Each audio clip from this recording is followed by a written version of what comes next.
हरिओम। परम पूज्य परमात्मा के चरणों में नमन करते हैं। पूज्य गुरु जी का स्मरण करते हुए स्वामी जी का मैं सादर के साथ वेलकम करता हूँ। आप सभी का भी स्वागत है। आज स्वामी जी के माल्यार्पण हेतु श्री अतुल मोहन जी हैं हमारे बीच में, लखनऊ में। आप सीए हैं, पूज्य गुरु जी के प्रवचन सुनते रहे हैं, तो उनसे निवेदन करता हूँ आके स्वामी जी का माल्यार्पण करें।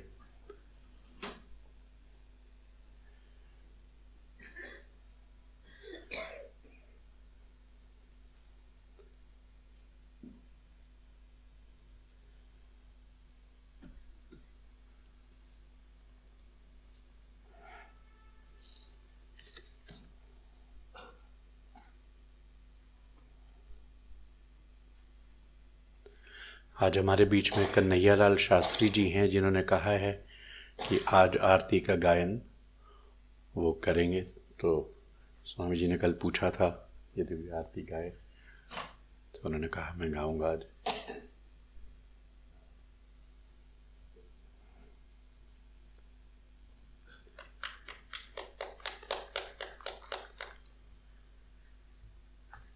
कल भगवान शबरी की कुटिया में पहुंच गए थे, तो आज स्वामी जी हमें अपने प्रवचनों द्वारा आनंदित करेंगे कि भगवान ने उनसे कैसे अपना प्रेम और स्नेह व्यक्त किया। तो आप लोग अपना कृपया करके फ़ोन बंद कर लें और प्रवचन का आनंद उठाएं। पूज्य स्वामी जी। नारायण नारायण।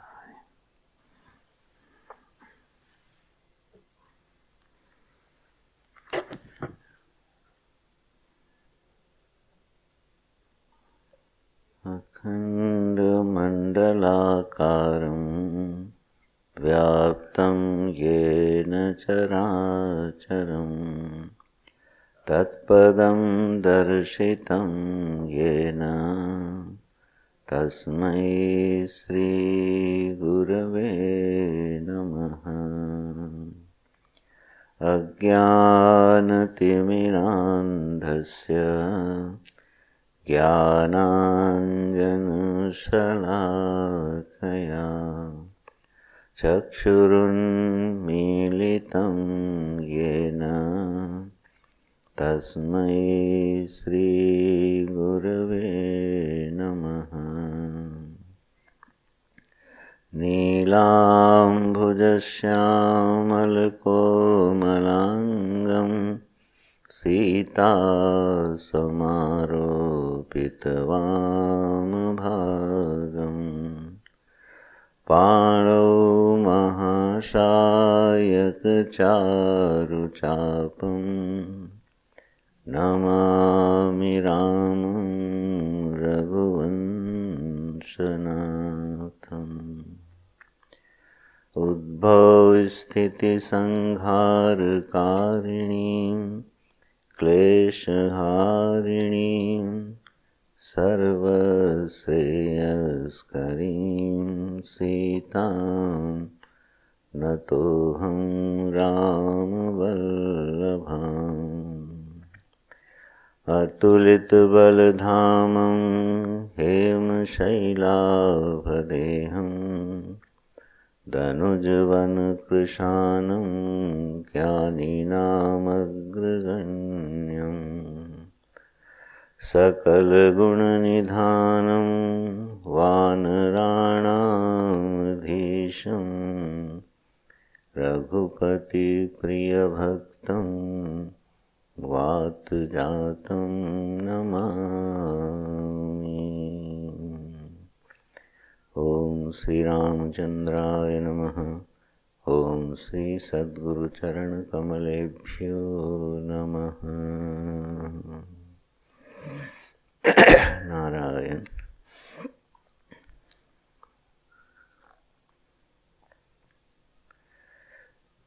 गुरुजनों के अनुग्रह और भगवत कृपा से हम लोग सत्संग के निमित्त यहाँ समवेत हुए हैं। गोस्वामी जी के द्वारा रचित एक सुंदरतम अनुपम कृति, आगम के अनुकूल शास्त्र, भक्तों के हृदय को भक्ति प्रदान करने वाला, जिज्ञासुओं के प्रश्नों का निवारण करने वाला, कलि के जो मल हैं उनका भक्ति की द्रवमयी धारा में प्रक्षालन करने वाला, प्रभु की शरणागति कराने वाला, यह अनुपम कृति गोस्वामी जी के माध्यम से मानो भगवान ने स्वयं अपनी महिमा का गुणगान किया हो, ऐसा प्रतीत होता है। श्री रामचरितमानस जब भी हम उसका पाठ करते हैं, अध्ययन करते हैं, तो अपने नए आयाम, भगवान के नए ऐश्वर्य, भगवान की महिमा को ये प्रकट करती रहती है। एक खान है, इसमें से मानो रत्न निकलते ही रहते हैं। गोस्वामी जी का दीनत्व भगवान के प्रति और भगवान के सामने अपने अवगुणों को जिस तरह से गोस्वामी जी रखते हैं और दीन भाव से परमात्मा की प्रार्थना करते हैं, उसको पढ़ के, उसको सुन के हमारा हृदय द्रवित होता है, रोमांचित होता है। और यही वो साधन है जो हमारे अंतःकरण के जो काठिन्य हैं, जो दोष हैं, जो मल हैं, उनका निवारण करता जाता है। वैसे तो गोस्वामी जी ने कहा, ये ग्रंथ मैं लिख रहा हूँ अपनी खुशी के लिए। स्वांतः सुखाय तुलसी रघुनाथ गाथा, निज गिरा पावन करन कारण, राम जस तुलसी कहो। लेकिन उनकी ये जो वाणी है, जो उनको विश्राम दे रही है, उस सुनने वाले को और ज़्यादा विश्राम देती है, उसके हृदय को छूती है। ऐसे सुंदर सुंदर प्रसंग और भक्तों के चरित्र इसमें प्राप्त होते हैं। हमारे अंतःकरण में जो बहिर्मुखता है, जो मलिनता है, जो अनादि जन्मों के संस्कारों के कारण विषय वासना की अभिव्यक्ति है, उसमें जो रस बुद्धि है, उसका जो प्रक्षालन होता है, वो भक्तों के चरित्र का श्रवण करके ही होता है।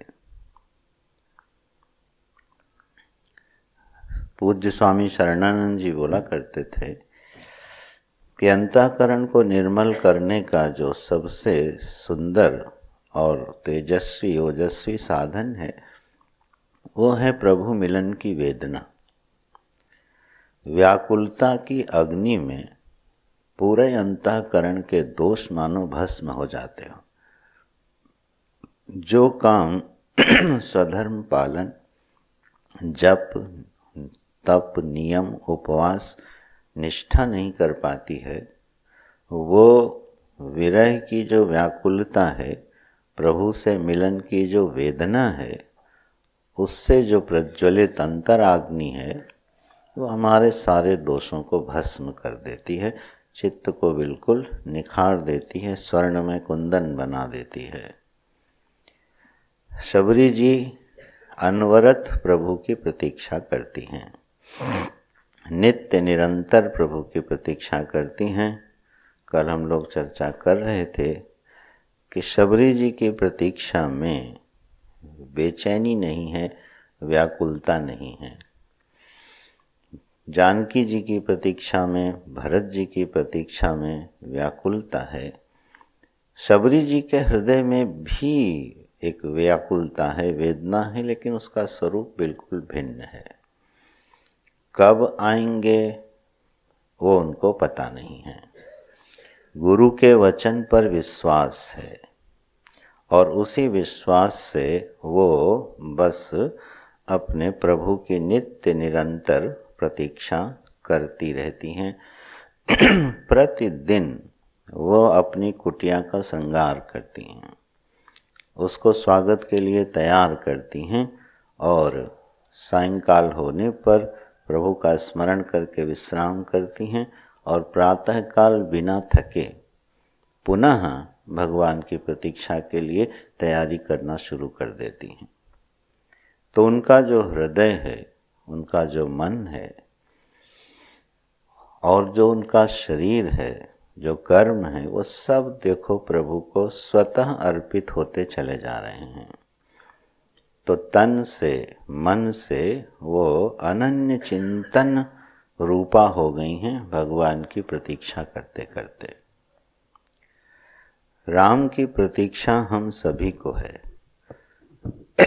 कोई भी प्राणी ऐसा नहीं है जिसको राम की प्रतीक्षा न हो, क्योंकि राम आनंद घन है, आनंद सिंधु है। तो आनंद की प्रतीक्षा किसको नहीं है? तो राम की प्रतीक्षा हम सभी को है। लेकिन सबरी के जैसी व्याकुलता क्यों नहीं है? सबरी के जैसी वेदना क्यों नहीं है? क्योंकि वो जो हमारी प्रतीक्षा है, वो प्रतीक्षा हम अन्य अन्य जगहों से बीच बीच में पूरी करते हुए से दिखाई देते हैं। तो वो जो प्रतीक्षा है, वो जो धारा है, वो टूटती रहती है। जब तक राम मिलन न हो जाए तब तक प्रतीक्षा बंद ना हो। लेकिन हम लोगों के आनंद की प्रतीक्षा बीच बीच में ऐसा लगता है कि ये पूरी हो गई या पूरी हो रही है, तो हमारी प्रतीक्षा में, हमारी व्याकुलता में, वेदना में कमी आ जाती है। तो राम तो हमारे हृदय हैं, राम हमारे स्वरूप हैं, राम सच्चिदानंद घन परमात्मा हैं और उसकी प्रतीक्षा तलाश तो सभी जीवों को अनादिकाल से है। लेकिन इसी प्रतीक्षा को जो उपासना का रूप दे देता है, जो प्रेम का रूप दे देता है, जो अपने हृदय को उस अपने अंतर अभिलाषी राम के बिना कहीं संतुष्ट नहीं होता है, तो ये उसकी प्रतीक्षा फिर सबरी की प्रतीक्षा बन जाती है। ऐसे शबरी माता भगवान की प्रतीक्षा करती हैं, सेवा करती हैं और वह समय आता है प्रभु उनकी कुटिया में पहुँचते हैं। तो ताहि दे गति राम उदारा, सबरी के आश्रम पगुधारा। सबरी देखी राम ग्रह आए, मुनि के वचन समुझि जिय भाए। सरसिज लोचन बाहु विशाला, जटा मुकुट सिर उर बनमाला। श्याम गौर सुंदर दो भाई, सबरी परि चरण लपटाई। प्रेम मगन मुख बचन न आवा, पुनि पुनि पद सरोज सिर नावा। सादर जल लय चरण पखारे, पुनि सुंदर आसन बैठारे। तो कंद मूल फल सुरस अति, दिए राम कहूँ आनी। प्रेम सहित प्रभु खाए, बारंबार बखानी। प्रभु श्री राम जब आश्रम में पहुँचते हैं तो सबसे पहले उनको अपने गुरु का स्मरण होता है कि देखो हमारे गुरु ने कहा था कि राम आएंगे और आज हमारी प्रतीक्षा पूरी हो गई, राम आ गए। तो मानो अपने गुरु को पहले धन्यवाद देती हैं, मतंग ऋषि को धन्यवाद देती हैं, अनुग्रहित होती हैं। अब भगवान उनके सामने खड़े हैं। सबरी जी भगवान का जो दर्शन करती हैं वो वैसा ही करती हैं जैसे प्रभु हैं। अभी हम लोग इस विषय पर थोड़ी चर्चा करेंगे। जैसे प्रभु हैं, अवतारी प्रभु जैसे हैं, बस ठीक वैसा ही दर्शन सबरी माता करती हैं प्रभु का। अवतार लेकर भगवान ने जिस रूप में अपने को वन में उपस्थित किया है, बस उसी रूप का शबरी माता दर्शन करती हैं। भगवान इस समय जटा का मुकुट बनाए हुए हैं, वनमाला पहने हुए हैं और उनके नेत्र जो हैं कमल के सदृश खिले हुए हैं, श्यामल हैं और गौर शरीर के लक्ष्मण जी हैं। दोनों भाई बड़े सुंदर लग रहे हैं। अपने सामने भगवान की ऐसी दिव्य मनोहर मूर्ति को देख करके सबरी जी के हृदय के सब्र का बांध टूट जाता है और वो चरणों में प्रभु के लिपट जाती हैं। प्रणाम नहीं करती, दंडवत नहीं करती हैं, लिपट जाती हैं, मानो घेर लेती हों। अपना तन मन सब उन्होंने निछावर कर दिया, अर्पित कर दिया, चरणों में गिर जाती हैं और प्रभु को भूरि भूरि प्रणाम करती हैं। सजल नयन हैं उनके, दर्शन करके आनंदित हो रही हैं, आह्लादित हो रही हैं। और प्रेम से भरा हुआ जब हृदय होता है तो वो कुछ बोल नहीं पाता, तो बार बार प्रभु की ओर देखती हैं, फिर सजल नयन हो जाती हैं और फिर चरणों में गिर जाती हैं। बार बार प्रभु की ओर देखती हैं और फिर उनके चरणों में गिर के समर्पित हो जाती हैं। पुनि पुनि पद सरोज सिर नावा, बार बार अपने मस्तक को प्रभु के श्री चरणों में रखती हैं और दर्शन की अभिलाषा से फिर उठाती हैं और उनकी मनोहर मूर्ति को देखती हैं। भगवान का जो ये वनवासी रूप है ये बहुत सुंदर है। हमारे गोस्वामी जी को तो राजा राम से ज़्यादा सुंदर कौन लगते हैं? वनवासी राम। वनवासी राम का वर्णन गोस्वामी जी बड़ा रस ले लेके करते हैं। जटा का मुकुट बनाया हुआ है, जटा धारण नहीं की है, जटा को मुकुट बना लिया है। पीतांबर पहने हैं, वल्कल वस्त्र पहने हैं, हाथ में धनुष बाण लिए हैं, श्यामल वर्ण है उनका और नेत्र कैसे हैं, मानो जैसे खिले हुए कमल हों। भगवान के नेत्रों की जो तुलना है वो कमल से की जाती है, क्योंकि कमल जो है प्रफुल्लता का, कोमलता का, सौंदर्य का प्रतीक है। जिन नेत्रों में आनंद है, जिन नेत्रों में प्रफुल्लता है, जिन नेत्रों में कोमलता है, सौंदर्य भी है और स्नेह भी है, ऐसे हैं हमारे भगवान की दृष्टि। ये जो नेत्र हैं ये हमारे भाव की अभिव्यक्ति का सबसे प्रबल साधन बनते हैं। हमारे हृदय के अंतर्भाव वाणी से ज़्यादा नेत्रों के रास्ते बाहर जाके दिल को छूते हैं। ये कभी ध्यान दीजिएगा कि वाणी को तो हम लोग कई बार अपने भाव के अनुसार इधर उधर भी कर लेते हैं, लेकिन नेत्रों को अपने भाव के विपरीत ले जाना बहुत मुश्किल काम है। अपने हृदय के भावों को जब वाणी से व्यक्त करना हो तो बुद्धि का नियंत्रण लग जाता है उसमें। देश काल परिस्थिति के अनुसार हमारी बुद्धि वाणी को संयमित कर लेती है और कई बार अपने भावों को अभिव्यक्त नहीं होने देती। कई बार मर्यादा के कारण वो भाव अभिव्यक्त नहीं कर पाते हैं हम वाणी से, लेकिन हमारा चेहरा, हमारे नेत्र ये प्रतिबंध नहीं लगा पाते हैं। तो भगवान के जो नेत्र हैं वो उनकी वाणी से ज़्यादा मनोहर और कीमती और सुंदर हैं। जिसकी ओर भगवान अपने नेत्रों से अपनी दृष्टि डाल दें वो निर्मल और पवित्र हो जाता है।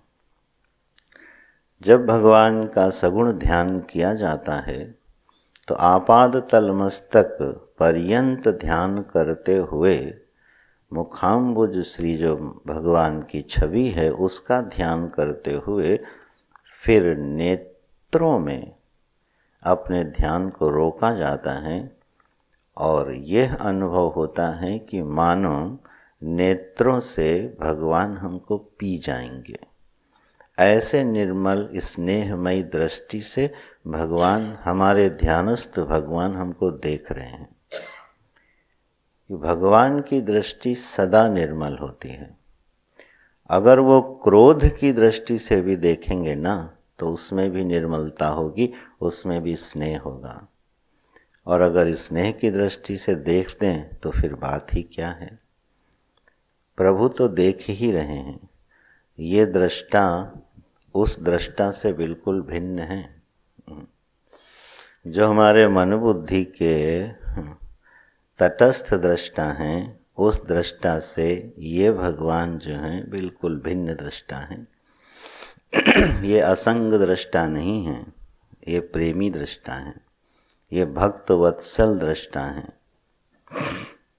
तो जब हमें ऐसे प्रभु की प्रतीक्षा हो जाए, एक मिलन के प्यास जग जाए कि एक बार भगवान भी हमको अपने नेत्रों से कभी निहार लें, तो जिसकी ओर भगवान ने देख लिया वो तो धन्य धन्य हो जाता है। हमारे भीष्म पितामह जी जब प्रार्थना करते हैं, स्तुति करते हैं भगवान की स्मरण सैया पर, तो क्या प्रार्थना करते हैं कि हे कृष्ण, जिस समय आप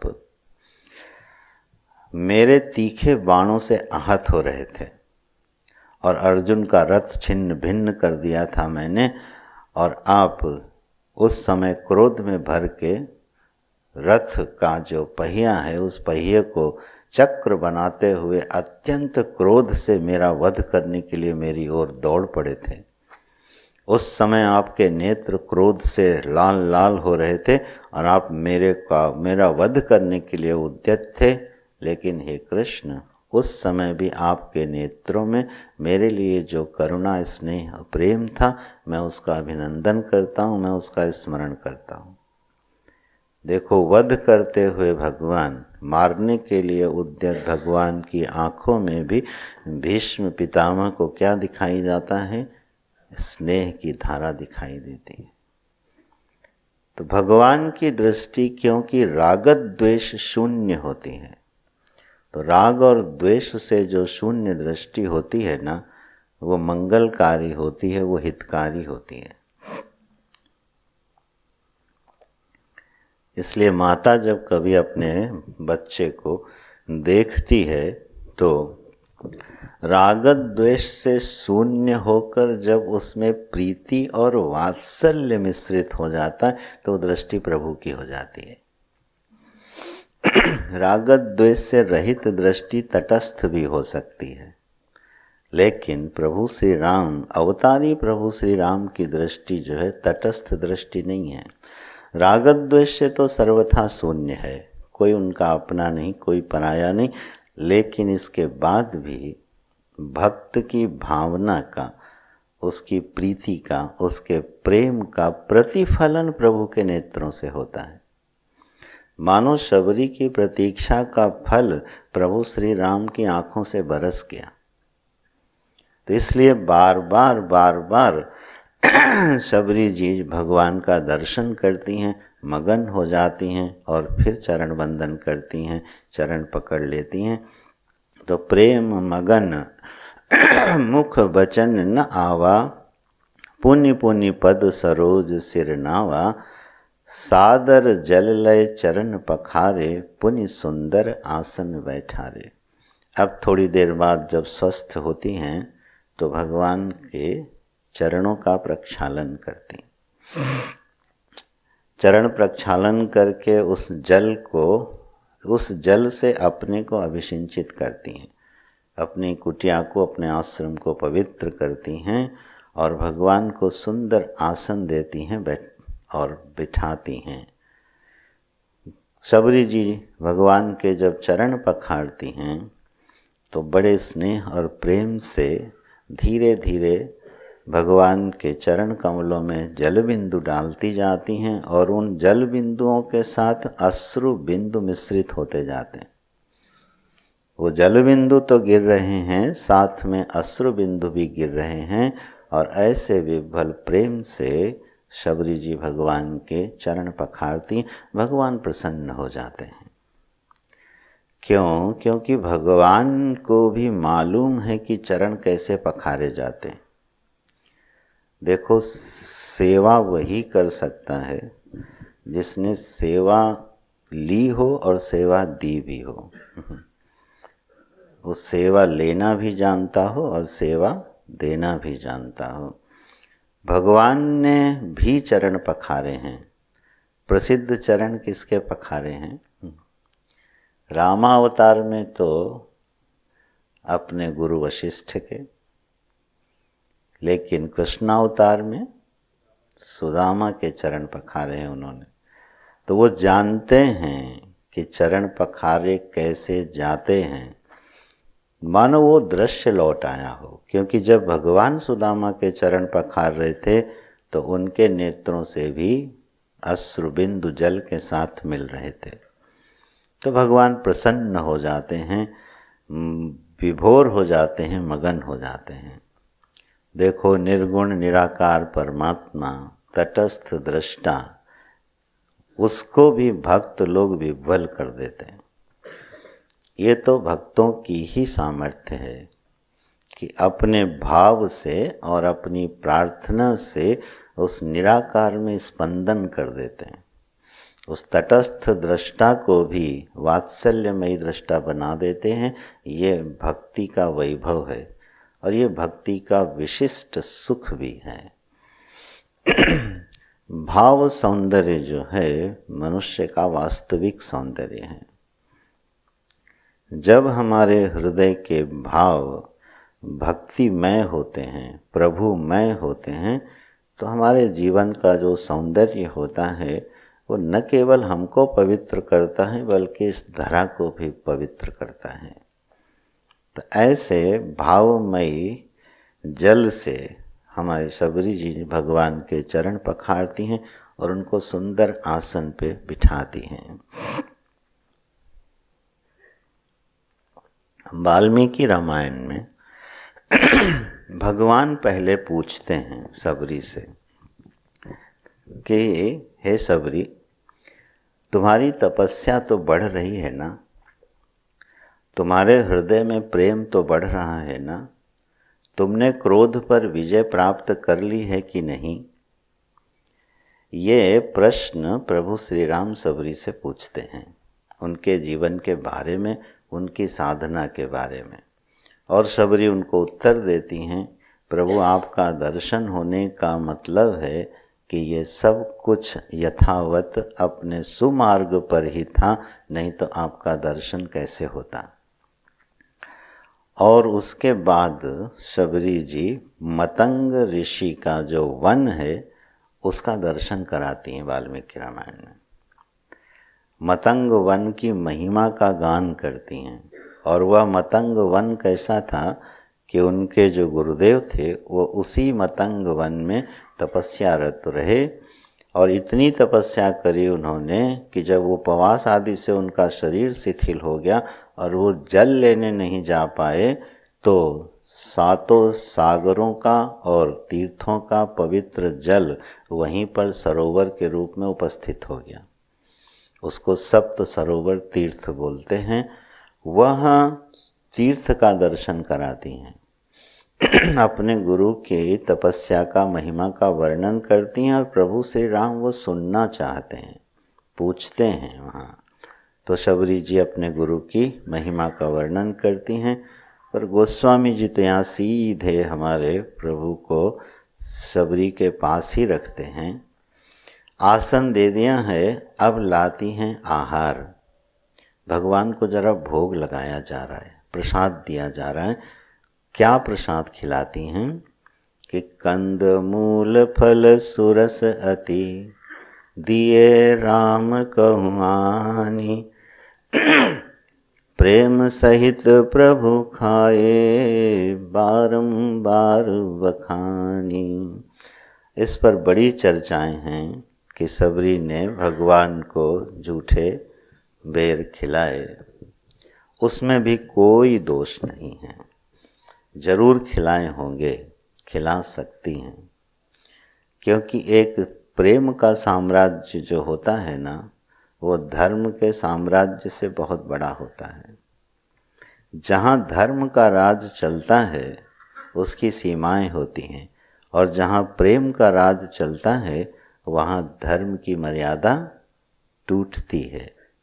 और ये शबरी के प्रसंग में बिल्कुल स्पष्ट दिखाई देता है कि प्रभु श्री राम जो मर्यादा पुरुषोत्तम हैं, वो भी अपनी मर्यादा को तोड़ते हुए दिखाई देते हैं शबरी माता के प्रसंग में। गोस्वामी जी इसका कवितावली में वर्णन करते हैं। यहाँ गोस्वामी जी कहते हैं, कंद मूल फल सुरस अति। कंद मूल और फल जो उन्होंने भगवान के लिए चुन चुन के रखे थे, रोज इकट्ठा करती थी, पंपा सरोवर के तट पर जा जाके वहाँ से सुंदर सुंदर दिव्य स्वादिष्ट फलों को, कंद मूलों को लाती थी, भगवान का भोग लगाती थी। गोस्वामी जी कहते हैं वो सुरस हैं, रस के साथ एक विशेषण दिया है, सुरस हैं वो। और कवितावली में कहते हैं कि प्रभु श्री राम ने कैसे मर्यादा तोड़ी। बोले जब भगवान घर वापस अयोध्या जाते हैं और कौशल्या जी उनको भोजन कराती हैं, और जब गुरु के गृह में जाते हैं और गुरु माता भोजन कराती हैं, और जब अपनी प्रिया जानकी जी के घर माने अपनी ससुराल जाते हैं और वहाँ जब उनको भोजन कराया जाता है, तो तीनों स्थानों पर भोजन करते समय प्रभु कहते हैं कि सबरी के जैसा स्वाद नहीं है। ये बात कही उन्होंने कि अब सोचो आप, ये मर्यादा का उल्लंघन है कि नहीं। हम किसी के यहाँ भोजन के लिए जाएं और किन स्थानों का नाम लिया है, गुरुगृह, मातृगृह और जनक जी का गृह। इन तीन घरों में प्रभु गए और जब उनको भोजन दिया गया, प्रसाद दिया गया, तब कहते हैं कि सबरी के जैसा स्वाद इस खाने में नहीं है। अब ये मर्यादा टूटी कि नहीं टूटी? ये प्रभु श्री राम से तो अपेक्षित नहीं है। अब कौशल्या जी को कैसा लगा होगा? जब भोजन आया, आप कहीं पर भोजन के लिए जाओ और कहो कि वहाँ के जैसा स्वाद तो इस खाने में नहीं है, तो जरा खिलाने वाले को कैसा लगेगा? और प्रभु श्री राम से अपेक्षा कर सकते हो क्या आप? कृष्ण से तो कर भी सकते हो लेकिन राम जी से तो ये अपेक्षा नहीं हो सकती है कि मातृगृह में माता से ऐसा बोल सकते हैं, गुरु माता से ऐसा बोल सकते हैं। लेकिन बोले हैं, घर गुरु ग्रह पिय सदन, जब जब जहाँ पहुनाई, ताहि ताहि शबरी के फल सुरस बखानी। ऐसे एक दोहा लिखा उन्होंने। तो ये जो कुछ प्रेम का साम्राज्य होता है ना, ये थोड़ा अटपटा होता है। प्रेम का साम्राज्य धर्म के साम्राज्य से बहुत भिन्न होता है। कर्तव्य निष्ठा प्रेम निष्ठा के आगे बड़ी फीकी पड़ती है ना। जरा केवट का स्मरण कीजिए। केवट के प्रसंग में मर्यादाएं टूटी कि नहीं टूटी? लक्ष्मण जी को केवट क्या कहता है? बरु तीर मारहि लखन, पै जब लगी न पाय पखारी हूँ। ये लक्ष्मण तीर मारें तो मारते रहें, मैं जब तक प्रभु आपका चरण प्रक्षालन नहीं कर लूँगा, अपने ढंग से नहीं कर लूँगा, तब तक आपको पार नहीं ले जाऊँगा। मांगी नाव न केवटु आना, कही तुम्हार मरम में जाना। ये कौन बोल सकता है? भक्त बोल सकता है। कही तुम्हार मरम में जाना। प्रभु का मर्म जान गया वो केवट। अच्छे अच्छे योगी तपस्वी ज्ञानी हैं, यहाँ तक कि जन्मदाता दशरथ जी प्रभु के मर्म को नहीं पहचान पाए। और ये छोटा केवट क्या बोल रहा है कि मैं तुम्हारे मर्म को पहचान गया हूँ, आओ और हमसे कहो कि चरण पखारो। ऐसा चरण धुलाने वाला कहाँ मिला होगा भगवान को। बोला आओ और हमसे कहो हे केवट मेरे चरण धो, चरण का प्रक्षालन करो। लक्ष्मण जी क्रुद्ध हुए जा रहे हैं और भगवान मगन हैं। सुन केवट के बैन प्रेम लपेटे अटपटे, बिहसे करुणा ऐन चितई जानकी लखन तन। और इतना ही नहीं, जानकी जी की ओर और लक्ष्मण जी की ओर मुस्कुरा के जरा देख भी लेते हैं। उस देखने में जानते हो क्या है, उन दोनों को ईर्ष्यालु बना दिया। बोले तुम ये मत समझना कि तुम ही लोग हमारी सेवा कर पाते हो, हमारे बड़े बड़े सेवक जरा दर्शन करो कि ऐसे भी सेवक हमारे धरती पर हैं, ऐसे भी भक्त हमारे धरती पर हैं, केवल तुम ही लोग हमारे सेवा में नहीं रहते हो। चितई जानकी लखन तन, धीरे से मुस्कुरा देते हैं, हंस देते हैं और बड़े टेढ़ी नज़रों से देखते हैं दोनों की ओर। तो यह जो प्रेम का साम्राज्य है, इसमें अगर प्रवेश हो जाए तो धर्म की मर्यादाएं फिर छिन्न भिन्न हो जाती हैं और उसका सुफल होता है, उसका सुपरिणाम होता है जीवन में। इसीलिए हम ये बात परसों कह रहे थे कि प्रार्थना और स्तुति में अंतर होता है। स्तुति एक रिपीटिशन है और प्रार्थना हमारे अंतर्भावों की अभिव्यक्ति है। प्रार्थना की कोई भाषा नहीं होती, वो संस्कृत में ही गाई जाए ये जरूरी नहीं है, कोई उसकी भाषा नहीं होती। कई बार तो वो प्रार्थना मौन भी होती है और उसी प्रार्थना से वह निराकार प्रभु साकार भी होता है, नीरस प्रभु सरस भी हो जाता है। ये प्रार्थना का बल है, ये प्रार्थना का दम है। तो ये जो भावराज्य की बात है, यह बहुत कीमती है किसी भी साधक के जीवन में। हम चाहे किसी भी साधना पथ पर आगे बढ़ रहे हों, अगर वह श्रद्धा और भाव हृदय में हमारे साथ नहीं है तो हमारी साधना कभी सरस नहीं हो सकती है। इसीलिए जो कर्तव्य निष्ठा होती है ना, उसमें कई बार नीरसता होती है। कर्तव्य निष्ठा बहुत बड़ी चीज़ है, लेकिन हम कोई काम इसलिए कर रहे हैं कि ये मेरा कर्तव्य है। अगर आप अपने पुत्र को ही 10 बार बोल दो तुम्हारा पालन हम इसलिए कर रहे हैं क्योंकि ये मेरा कर्तव्य है, तो 10वीं बार कहेगा अब आप ना ही करो, हम खुद ही कर लेंगे। ये सुनने में भी खराब लगता है जब कोई ये बात कहे कि देखो मेरा कर्तव्य है इसलिए मैं कर रहा हूँ। ठीक है, तो इसमें कहीं प्रेम झलकता है क्या? कर्तव्य में तो एक विवशता झलकती है, एक बंधन झलकता है, और इसलिए कई बार कर्तव्य मनुष्य को आह्लादित नहीं कर पाता, आनंदित नहीं कर पाता है। कर्तव्य निष्ठा प्रेम निष्ठा के साथ जब होवे तो उसका रूप कुछ और हो जाता है। कर्तव्य तो सत्य ही हैं, विवश होके करते हैं, प्रकृति का राज्य ही नहीं सकते, के कर्तव्य पालन करने ही हैं। अगर हम पिता हैं तो पिता का पालन कर्तव्य होना ही है, पुत्र हैं तो पुत्र का कर्तव्य तो पालन करना ही पड़ता है, विवश होके करना पड़ता है, नहीं करते हैं तो प्रकृति करा लेती है। लेकिन अगर उसी में प्रेम शामिल हो जाए तो ये जो हम भगवान की पूजा करते हैं, सुबह उठे हैं और हमारा नियम है कि पूजा करनी चाहिए इसलिए पूजा करते हैं, या प्रभु से इतना प्रेम हो गया है कि पूजा किए बिना रहा नहीं जाता। कर्तव्य तो दोनों में पूरा होगा, पूजा तो भगवान की रोज होगी।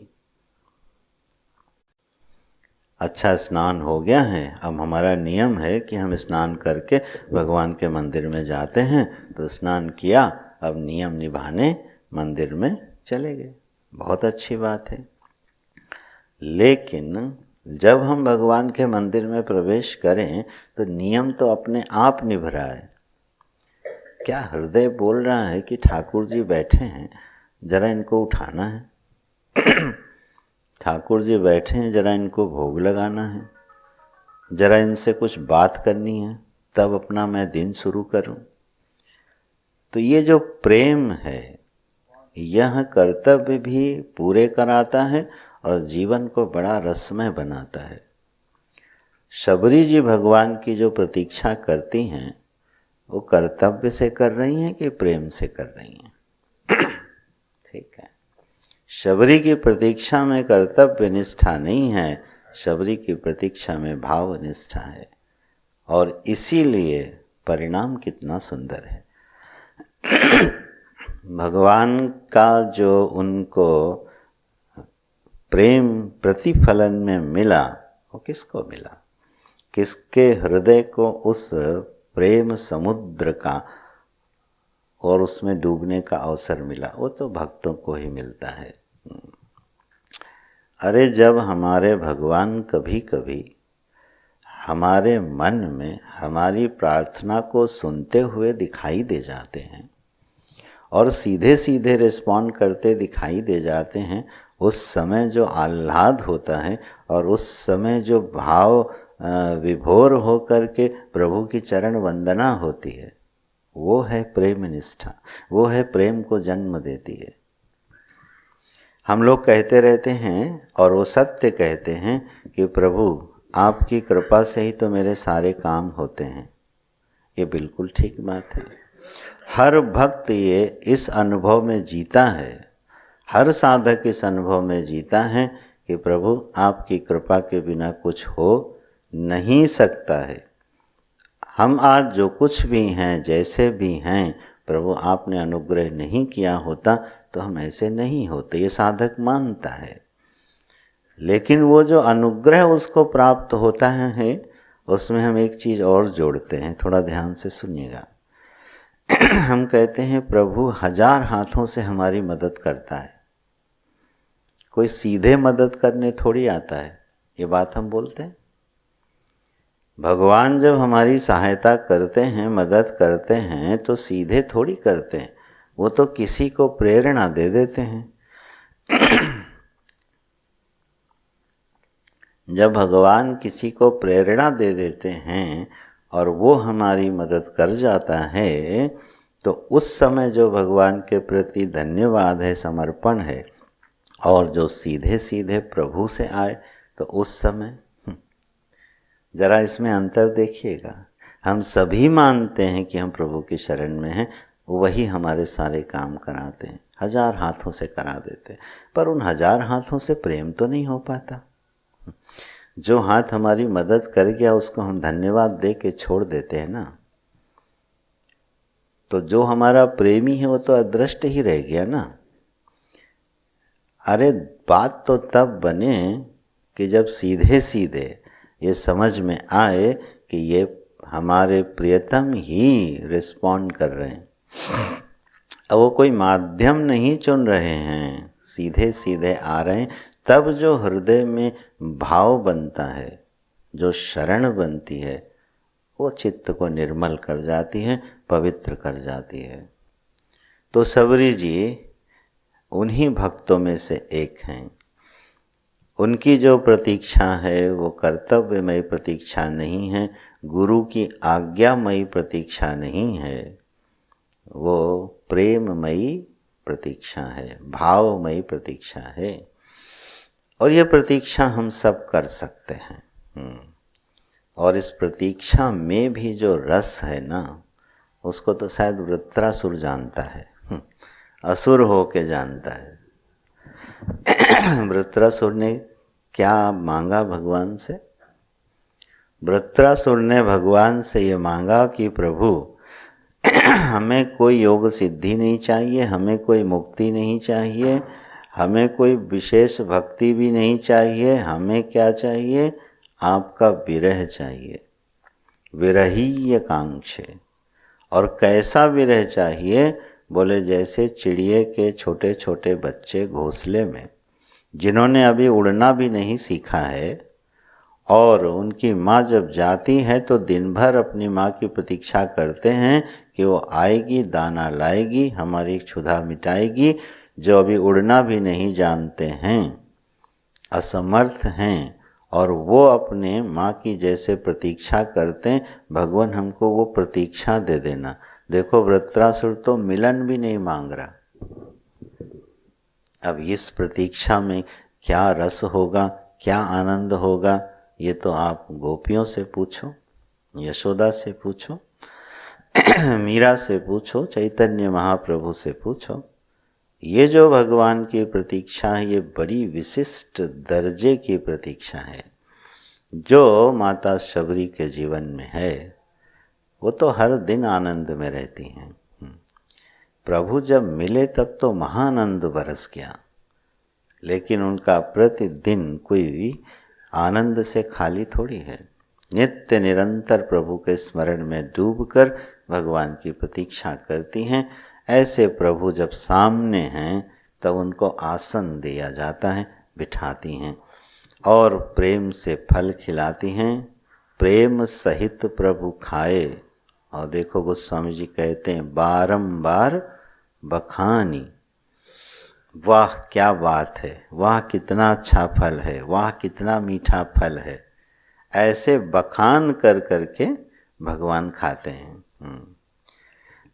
हम लोगों को जब सुंदर भोजन, स्वादिष्ट भोजन मिलता है और हम मौनी बाबा होके खा लें तो खिलाने वाले के दिल पे क्या बीतती होगी।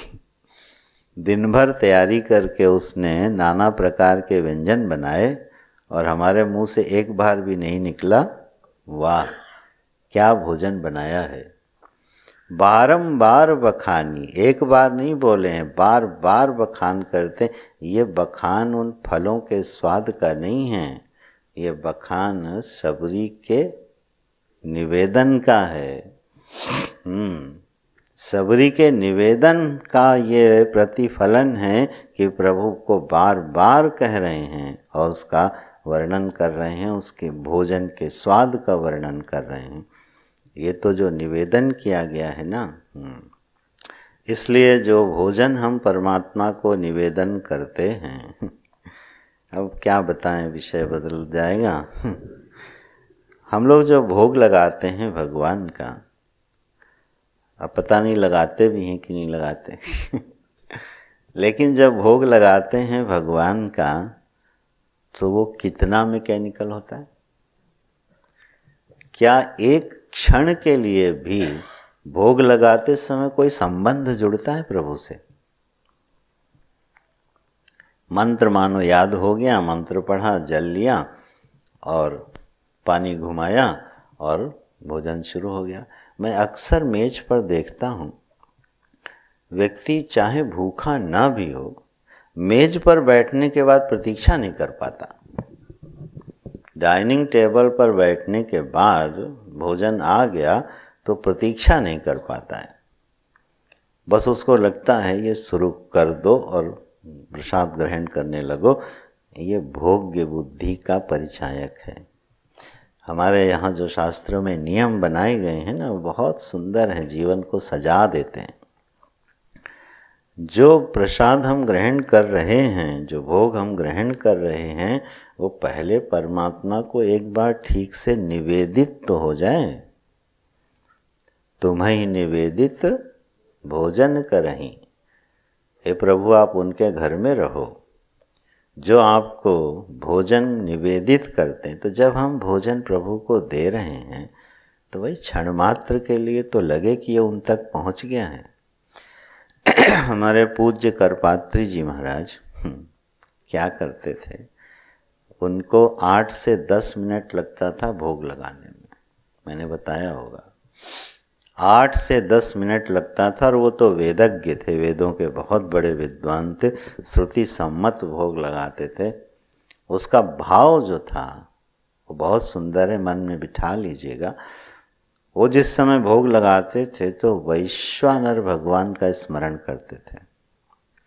हे वैश्वानर प्रभु, अनंत कोटि ब्रह्मांडों के जितने प्राणी हैं उन समस्त प्राणियों में वैश्वानर के रूप में आप विराजमान हैं। हे वैश्वानर प्रभु, मैं आपको भोग लगा रहा हूँ, इस भोग को आप ग्रहण करें जिससे अनंत कोटि ब्रह्मांडों के समस्त प्राणियों को इस भोग की प्राप्ति हो जाए। सोचो आप कितना दिव्य भोग है ये। वह प्रसाद पूरे ब्रह्मांड को पहुंचा देते थे अपनी भावना के बल से, और फिर कहते थे प्रभु अपनी निर्मल दृष्टि से इस भोजन को एक बार निहार तो लो, और अब इस दास को आज्ञा दो कि यह शरीर के रक्षण के लिए इस दिव्य भोग का, आपके प्रसाद का ग्रहण करे। वो तो बड़ी लंबी प्रक्रिया से, मैं तो आपको उसका एक छोटा सा भाव बता रहा हूँ। इस भाव से हमारे संत लोग भोग लगाते थे। इसको बोलते हैं निवेदन करना। अब मैं क्या बताऊं, जब अकेले मैं भोजन करता हूं तब तो निवेदन कर लेता हूं, जब सबके साथ भोजन करना होता है तो कोशिश करता हूं, लेकिन इतना प्रेशर होता है क्योंकि सामने वाला हर व्यक्ति बस भोजन करने के लिए तैयार बैठा है। अब वहाँ अगर 8 मिनट हम भोग ही लगाते रहें तो वो एक विवशता सी हो जाती है। पर हम ये निवेदन कर रहे हैं कि बारंबार बखानी, किस भोग को प्रभु बखान करते हैं, उस भोग का बखान करते हैं जो उनको सच में भाव से निवेदित किया जाता है।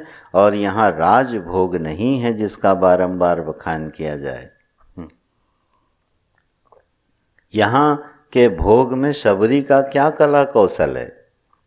कंद मूल फल, इसमें से कौन सा आहार शबरी ने अपने हाथ से बनाया है। अगर बनाने वाले का बखान करना हो तो आप तब करोगे जिसने भोजन का निर्माण किया हो, पकवान विधि बनाई हो। किस भोग को प्रभु बारंबार बखान कर रहे हैं जो शबरी ने बनाया नहीं है, शबरी लाई है। फल तो सृष्टि में जैसा है वैसा अर्पित किया गया, कंद और मूल तो जैसा बनाया है परमात्मा ने वैसे ही अर्पित कर दिया उन्होंने, उसमें बनाया क्या उन्होंने। लेकिन जो लाई, जिस भाव से लाई और जिस भाव से अर्पित किया, उसने प्रभु को विवश कर दिया कि आप बखान करो, और यह भोग कौशल्या के भोग से भी बड़ा कर दिया प्रभु ने। इस तरह से शबरी जी भोग लगाती हैं।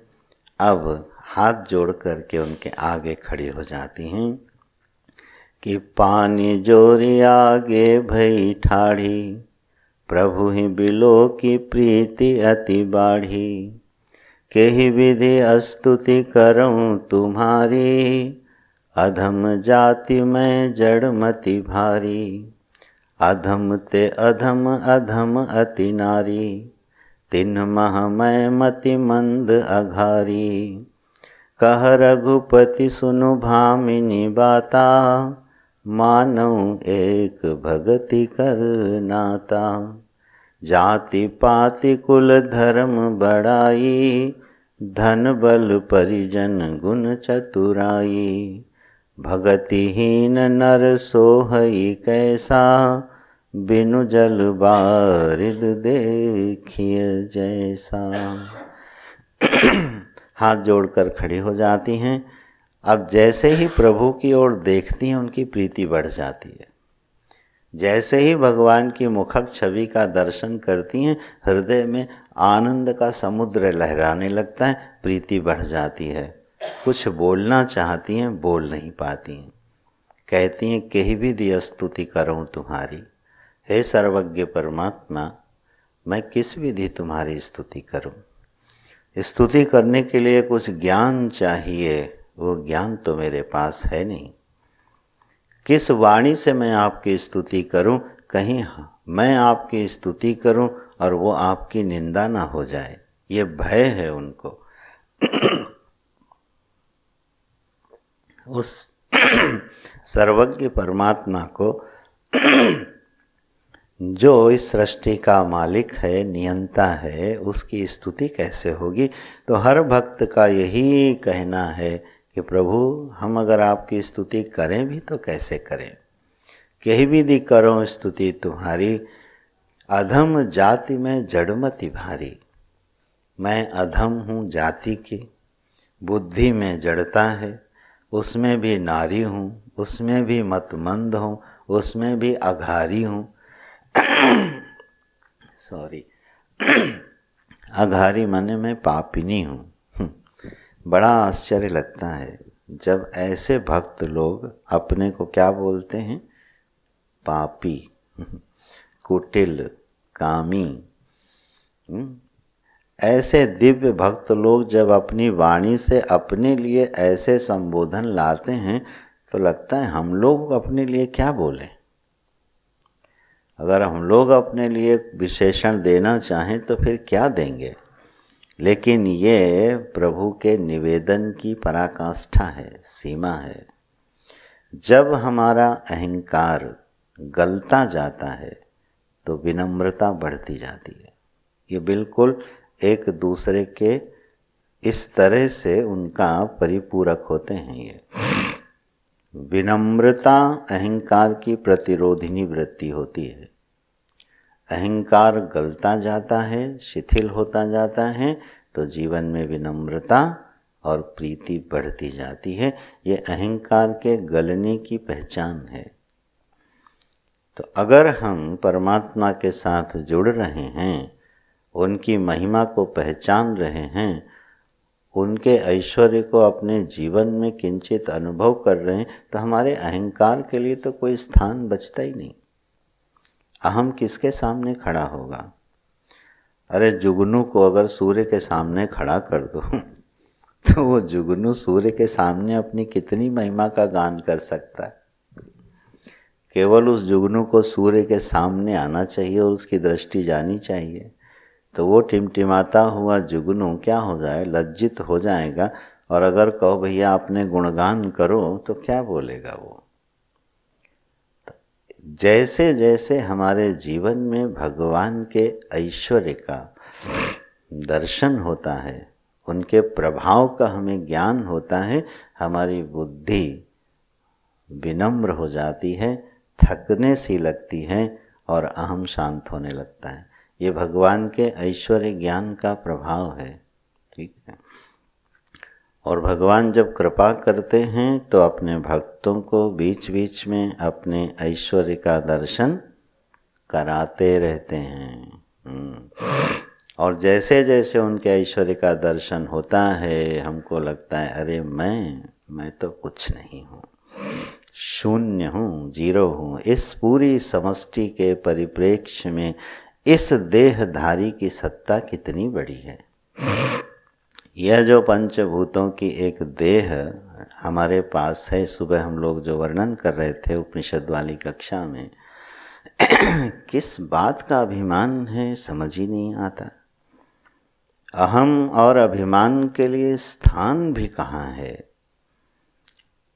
यह अनंत कोटि ब्रह्मांड, ये समष्टि पर ही अगर एक बार दृष्टि चली जाए तो हमारी सत्ता कितनी बड़ी है। हम लोग कई बार यश और नाम के पीछे जब भागते हैं तो भागवत जी का एक प्रसंग याद करना चाहिए। परीक्षित जी ने कहा मैं वंश, उन श्रेष्ठ राजाओं के वंश की कथा सुनना चाहता हूँ जिसमें आपके बड़े बड़े भक्त हुए। उन तेजस्वी राजाओं का वर्णन शुरू कीजिए। सुखदेव जी ने प्रारंभ किया। 9वें स्कंध में जो वंश कथा उन्होंने सुनाई, एक से एक प्रतापी राजाओं की कथा आती जा रही है। परीक्षित जी थक गए सुनते सुनते। बोले प्रभु ऐसा करो, अब ये वंश कथा बंद करो और कृष्ण कथा सुनाओ। थक गए उन चक्रवर्ती सम्राटों के वैभव की कथा सुनते सुनते। जरा कल्पना कीजिए, हमारा नाम, हमारी प्रतिष्ठा, हमारी इज्जत, इसका समष्टि के संदर्भ में मूल्य कितना है। समय हो रहा है लेकिन मैं जल्दी से आपको एक कथा सुनाता हूँ। दृष्टांत के लिए बहुत अच्छी है।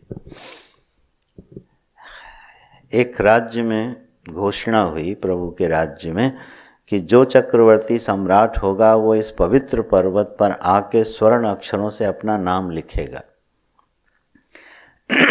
तो जो चक्रवर्ती सम्राट हुए वो जाते थे स्वर्ग में और उस दिव्य पर्वत पर अपना नाम लिखते थे। तो एक राजा के मन में इच्छा हो गई कि मैं चक्रवर्ती बनूंगा और उस दिव्य पर्वत पर स्वर्णाक्षरों में अपना नाम लिखूंगा। पूरे जीवन उसने मेहनत की, संग्राम किया, राज्य संभाला, चक्रवर्ती सम्राट बना और वो दिन आ गया जब उसको स्वर्ग के साम्राज्य में उस दिव्य पर्वत पर अपना नाम लिखने जाना है। तो निमंत्रण आया। अब राजा बड़ा आह्लादित है, प्रसन्न है कि मेरा बड़ा स्वागत होगा, मैं एक चक्रवर्ती सम्राट, स्वर्ग में मेरा बड़ा स्वागत होगा, बैंड बाजे बजेंगे, पुष्पमालाएं चढ़ेंगी। देवदूत आए, उनको ले गए, स्वर्ग पे ले जाके छोड़ दिया और चले गए और वहाँ परम सन्नाटा छाया हुआ था, कोई स्वागत के लिए नहीं था। बड़ा निराश हुआ। खैर पूछते पूछते उस पर्वत की ओर जब बढ़ा, देखा तो वहाँ पर द्वारपाल बैठा हुआ था। उसने घूर के देखा, बोले क्या काम है? तो वो और निराश हो गया। बोले मैं चक्रवर्ती सम्राट हूँ। अच्छा, नाम लिखना है? हाँ। तो उसने एक कलम दी, बोले जाओ लिख लो जाके नाम। अब राजा ने सोचा चलो आए हैं तो अब नाम तो लिख ही देते हैं, निराश तो हो ही गया। वो अंदर पहुंचा, पूरा पर्वत नामों से भरा हुआ था, उसको अपने नाम की जगह ही नहीं मिली। तो फिर लौट के आया, बोले मैं कहाँ नाम लिखूं, पर्वत तो पूरा भरा हुआ, इतने चक्रवर्ती सम्राट हो चुके। बोले हाँ। तो बोले मैं अपना नाम अब कहाँ लिखूं? अरे उसने एक इरेजर दिया, बोले किसी का मिटा के अपना लिख लो। बोले यहाँ हजारों बार ये नाम मिटाए जा चुके हैं और उसके ऊपर लिखे जा चुके हैं। वो कथा मन को छुई, इसलिए याद रह गई। किस यश की कामना से हम इस पवित्र जीवन को जो भगवान को समर्पित हो सकता है बर्बाद करके रखते थे। किसी अखबार में नाम छप जाए, 4 लोग हमारे नाम को ले लें, अरे ये आकांक्षा क्यों करनी है? इतनी क्षुद्र आकांक्षाओं से कितनी बड़ी कीमत हम चुकाते हैं।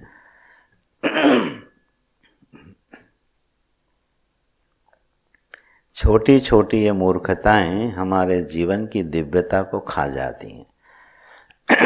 क्या करोगे यशस्वी बन के, क्या करोगे तेजस्वी बन के? और मज़ेदार बात यह है कि जब हम ये छोड़ देते हैं तब ये हमारे पीछे चलने लगती है। जिस यश की तलाश में जीवन भर घूमते थे और जब हमने छोड़ दिया कि हमें नहीं चाहिए, तो थोड़े दिन बाद पता चला कि वो पीछे पीछे घूम रहा है कि आपका नाम अखबार में छापना है, बता दो। ये भगवान की माया बड़ी विचित्र है। अस्तु मैं कहना ये चाह रहा हूँ कि ये जो जीवन है, जिस कार्य के लिए मिला है, उसको इन छोटी छोटी चीज़ों में क्यों बर्बाद करना? ऐसे दिव्य भक्त कभी अपने मुख से नहीं बोले कि प्रभु मैं आपका भक्त हूँ, हमने आपकी आराधना करी है, कभी नहीं बोले। बोले हम तो पापी हैं। शबरी बोल रही है मैं पापी नहीं हूँ। प्रभु मैं तो आपका चिंतन कर पाई कि नहीं कर पाई, भजन कर पाई कि नहीं पाई, ये तो आपकी कृपा है कि आपने हमको दर्शन दिया। ये हमारे गुरुओं का अनुग्रह है कि आप हमारे द्वार पर आके मुझे दर्शन दिए। इसमें मेरी कोई प्रयास नहीं, कोई पुरुषार्थ नहीं। मैं जड़मती अधम जाति की हूँ प्रभु, मैं आपकी सेवा कैसे कर सकती हूँ? यह भाव है उन दिव्य भक्तों का, विगलित अहम है और इसीलिए सौंदर्यवान है। इसीलिए आज हम उनको याद करते हैं, अपने हृदय को उनके चरित्र का स्मरण करके पवित्र करते हैं। तो हाथ जोड़ के खड़ी होती हैं, भगवान मैं आपकी स्तुति कैसे करूं? यही बात ध्रुव जी के समय हुई थी। ध्रुव जी को जब भगवान ने दर्शन दिया तो ध्रुव जी की भी वाणी मौन है, कुछ बोल नहीं पा रहे हैं। तो वहाँ लगा उनको भगवान को कि स्तुति सुननी चाहिए। तो उसके ध्रुव के कपोलों में गाल में अपना वेदमय शंख का स्पर्श करा देते हैं, और जैसे ही वेदमय शंख का स्पर्श हुआ ध्रुव जी की वेदमय वाणी फूट पड़ी और भगवान की स्तुति करने लगे। किस भक्त से भगवान स्तुति सुनना चाहते हैं, किससे नहीं सुनना चाहते हैं, वही जाने। और इसका अगर अनुभव करना हो तो रोज़ जब आप प्रार्थना करो और उस प्रार्थना में कोई गीत बनाओ भगवान के लिए, तो कभी कभी आप देखना आपको बड़े सुंदर सुंदर शब्द मिल जाएंगे, बड़े सुंदर सुंदर शब्द मिल जाएंगे। आपका मन बड़ा प्रसन्न होगा, आपको लगेगा कालिदास के बाद तो हम ही हैं, ऐसी कविता रच सकते हैं। मैं सही कह रहा हूँ। एक बार की बात है, जो पूर्व समाधि स्थल जहाँ बनना था वहाँ से हम लोग गंगा जी के तट से ऊपर आ रहे थे। जंगल था, 2-3 संत थे। तो ये हुआ अपने मन में जो कुछ आ रहा है सुनाओ, बना बना के सुनाओ। और सच में उस दिन ऐसी वाणी निकली और ऐसी शेरो शायरी भगवान से जुड़ती हुई कि मुझे ही लगने लगा कि मैंने आज तक शायरी की किताब क्यों नहीं लिखी। और अगले दिन जब सोचा कि कुछ और पद बना लूं तो एक शब्द नहीं आया, एक शब्द नहीं आया कि एक लाइन बन जाए। मैं कहा वाह प्रभु, किससे स्तुति करानी है और किससे नहीं करानी है, ये भी उस मालिक की मौज है। कब वो शब्द देगा और कब नहीं देगा। ध्रुव को पूरा वेदवाणी दे दी, अच्छा गाओ, मैं तुम्हारी स्तुति सुनना चाहता हूँ। और सबरी से बोले मैं तुम्हारी स्तुति नहीं सुनना चाहता, मैं तुमको सुनाना चाहता हूँ। तुम मुझे मत सुनाओ सबरी, मैं तुमको सुनाऊंगा। ऐसे भगवान जो हैं कहते हैं, कह रघुपति सुनु भामिनी बाता, मानव एक भगति करनाता। संबंध बता दिया भगवान ने। बोले तुम क्यों निराश हो रही हो कि मैं जड़मती हूँ, मंदमती हूँ, अघारी हूँ, निम्न वर्ण की हूँ, जाति की हूँ, ये सब तुम क्यों ऐसा कह के अपने को ग्लानि में ले जा रही हो सबरी, क्योंकि मेरा इन सब से तो कोई संबंध ही नहीं है। हे भामिनी, भामिनी माने होता है सुंदरी, ठीक है। भगवान ने शबरी को भामिनी कहा और कृष्णावतार में किसको भामिनी कहा था? कुब्जा को। और दोनों शरीर से कुरूप थे। कुब्जा 8 अंगों से टेढ़ी थी और भगवान ने कहा हे सुंदरी, जरा मुझे ये अंगराग दो जो तुम कंस के लिए ले जा रही हो। तो कुब्जा निराश हो गई। बोले दुनिया तो मजाक उड़ाती थी प्रभु, तुम भी मजाक उड़ा रहे हो। बोले मैं मजाक नहीं उड़ा रहा हूँ, मैं तुम्हें सुंदरी बनाने वाला हूँ। भगवान कृष्ण कभी झूठ नहीं बोले। अभी यहाँ विषय नहीं है, ये कभी नहीं कहना कि भगवान कृष्ण झूठे थे। परमात्मा कभी झूठ नहीं बोलते। उसको सुंदरी इसलिए कहा कि उसको सुंदरी बनाने वाले हैं, पूर्व वृत्ति से उसको सुंदरी बोल दिया। यहाँ शबरी को कहते हैं हे भामिनी। किसको भगवान सुंदर मानते हैं? इस काया के रूप को? बिल्कुल नहीं। काया वृद्ध हो, काया जीर्ण हो, काया जर्जर हो, लेकिन भगवान के लिए वो भामिनी हो सकती है, भगवान की दृष्टि में वो सुंदर हो सकती हैं। हे सबरी, मानहु एक भगति कर नाता। अरे सबरी, मैं तो भक्ति का संबंध मानता हूँ और वो तुम्हारे हृदय में लहरा रही है, इसलिए ये सब तुमको कहने की कोई ज़रूरत नहीं है। जाति पाति कुल धर्म बड़ाई, धन बल परिजन गुण चतुराई, भगतिहीन नर सोहई कैसा, बिनु जल बारिद देखिए जैसा। ये है भगवान के भरोसे कुछ। बोले मैं जाति नहीं देखता, पाति नहीं देखता, कुल नहीं देखता, धर्म नहीं देखता, तुम्हारा बल वैभव बड़ाई नहीं देखता, परिजन नहीं देखता, तुम्हारी चतुराई नहीं देखता हूँ। कितना भगवान ने रिलैक्स कर दिया बताओ।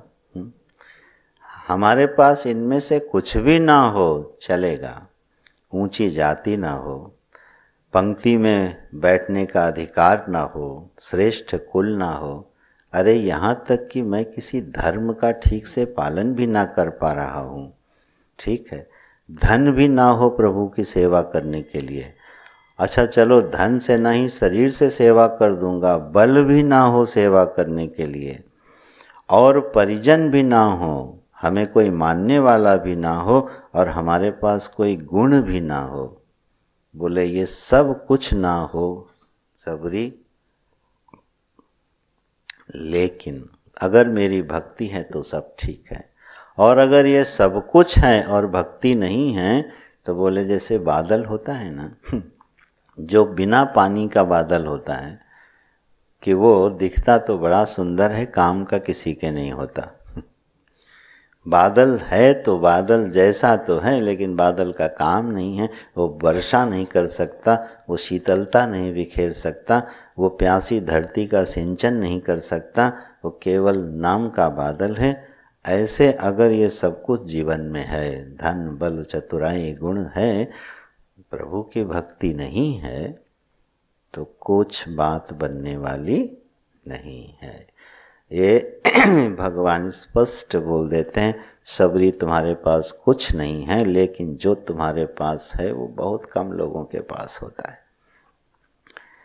तुम्हारे पास ऐसी निश्चल भक्ति है जिसने मुझको द्रवित कर दिया है, जिसने मुझको विभल कर दिया है, जिसने मुझको प्रेमी बना दिया है। एक संत थे, वो कहते थे कि देखो भाई, तुमको भक्ति मांगनी हो तो भगवान से न मांगना। मुझे बड़ा आश्चर्य हुआ, क्यों स्वामी जी, भगवान से भक्ति क्यों न मांगे? बोले भगवान वही चीज दे सकते हैं जो उनके पास है।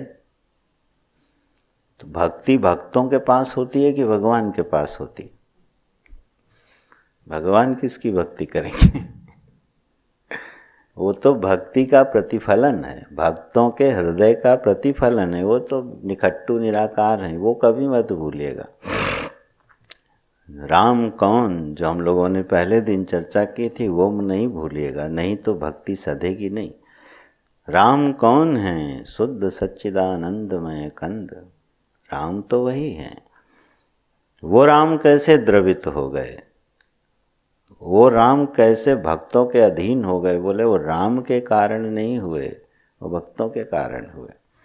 तो बोले भैया भक्ति मांगनी हो तो भगवान से मत मांगना, भगवान के भक्तों से मांगना।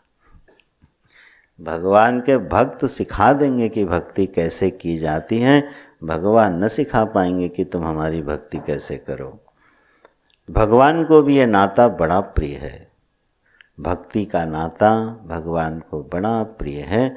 बोले भामिनी तुम्हारे पास वो भक्ति है जिससे मैं द्रवित हूँ, और तुम मेरी स्तुति ना सुनाओ, मैं तुमको निमित्त बना के अपने जीवों पर कल्याण करने के लिए नवधा भक्ति सुनाता हूँ।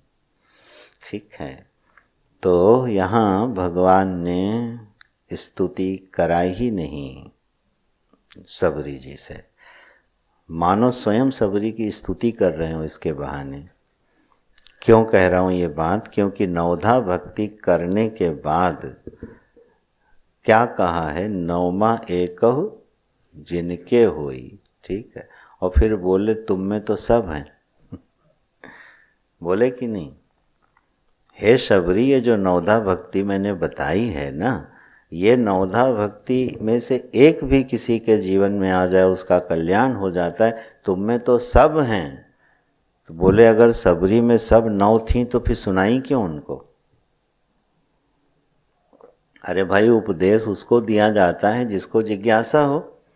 जब नौ की नौ भक्ति शबरी में है तो नवधा भक्ति का उपदेश क्यों दे रहे हैं शबरी को? ये नवधा भक्ति का उपदेश शबरी को नहीं है, ये शबरी की स्तुति है, भगवान के द्वारा की गई है। यहाँ भक्त भगवान की स्तुति नहीं कर रहा, भगवान भक्त की स्तुति कर रहे हैं। अरे शबरी तुम तो 9 की 9 भक्ति वाली हो, और इसी बहाने हम लोगों के लिए भी कुछ शिक्षा दे गए कि जीवन में कैसे अपने जीवन में यह भक्ति आवे, उसके सोपान क्या हैं, उसकी सीढ़ियाँ क्या हैं, उसको प्रभु बताते हैं। ज़रा सावधान होकर सुनो, ऐसा बोलते हैं। वो हम लोग कल देखेंगे। नवधा भगति कहूँ तो ही पाही, सावधान सुनो धरु मन माही। बड़ा मज़ा आता है ये पंक्तियाँ पढ़ के। सावधान कर रहे हैं, सावधान होकर सुनो, मिस मत करना। सबरी को सावधान नहीं कर रहे हैं, हम लोगों को सावधान कर रहे हैं सबरी के बहाने कि जरा हमारे वचन को मिस मत कर देना। प्रमाद से मत सुनना, थोड़ा प्रेम से सुन लेना, तो कोई वचन हृदय में ठहर गया। नौमा एकौ जिनके हुई, 9 में से कोई भी एक वचन ठहर गया तो हमारी प्रतीक्षा भी शबरी की प्रतीक्षा हो सकती है। ऐसे भक्तवत्सल भगवान, करुणावत्सल भगवान, हम अनादिकाल से भटक रहे जीवों को जो अनादि प्रतीक्षा है उसको पूर्ण करने का मानो एक साधन बताते हैं अपने श्रीमुख से। ऐसे भगवान की स्तुति करते हैं। तो हम लोग कल के दिन, कल आखिरी दिन है सत्संग का, तो कल हम लोग किंचित नवधा भक्ति पर भगवान की वाणी समझने का प्रयास करेंगे। बहुत बहुत धन्यवाद। और मैंने सुना है कि कोई आरती गाएगा, तो ये बड़ा सुंदर समाचार है। तो प्रभु की आरती करते हैं। नारायण।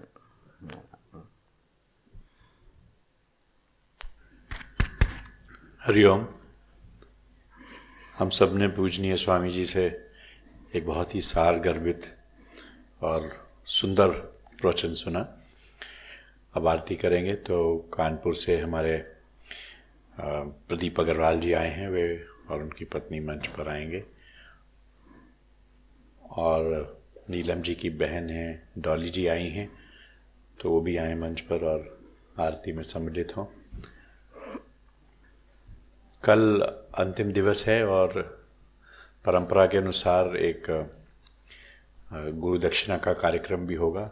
बाहर कुछ लिफाफे मंच पर बुक स्टॉल पर हैं, आप लोग वहाँ से ले लें। और कल स्वामी जी से हम लोग प्रसाद पुस्तिका भी ग्रहण करेंगे, तो आप लोग एक एक लिफाफा ज़रूर ले लें।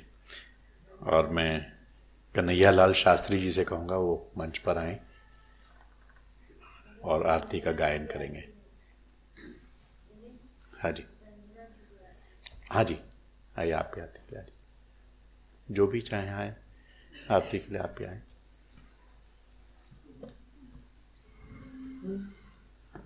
ऐसे खड़े हो जाए। हाँ। सोई अतिशय प्रिय भामिनी मोरे, सकल प्रकार भगति दृढ़ तोरे, जोगी वृंद दुर्लभ गति जोई। आरती श्री रामायण जी की, कीरति कलित ललित सिय पी की। आरती श्री रामायण जी की, कीरति कलित ललित सिय पी की। गावत ब्रह्मादिक मुनि नारद, वाल्मीकि विज्ञान विशारद। सुख सनकादि शेष अरु सारद, भरनि पवन सुत कीरतिनी की। आरती श्री रामायण जी की, कीरति कलित ललित सिय पी की। गावत वेद पुराण अष्टदश, छवो शास्त्र सब ग्रंथन को रस। मुनि जन धन संतन को सर्वस, सार अंश सम्मत सब ही की। आरती श्री रामायण जी की। गावत संतत शंभु भवानी, अरुघट संभव मुनि विज्ञानी। व्यास आदि कवि वर्ज बखानी, कागभुसुंडी गरुण के ही की। आरती श्री रामायण जी की। कीरति कलित ललित सिय पी की। कलिमल हरनि विषय रस फीकी। सुभग सिंगार मुक्ति युवती की। दलन रोग भव मूरियमी की। तात मात सब विधि तुलसी की। आरती श्री रामायण जी की। कीरति कलित ललित सिय पी की। कीरति कलित ललित सिय पी की।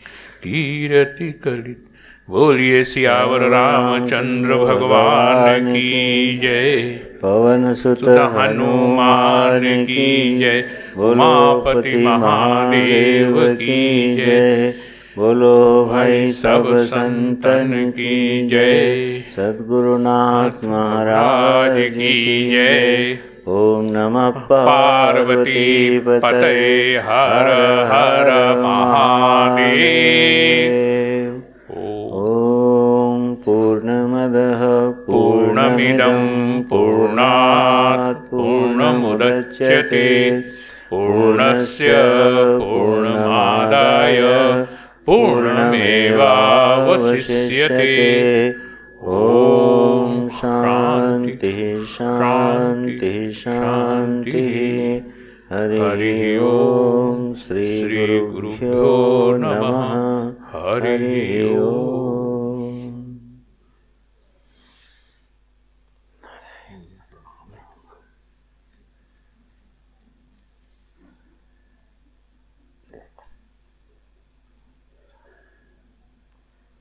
सबको दिखाएं।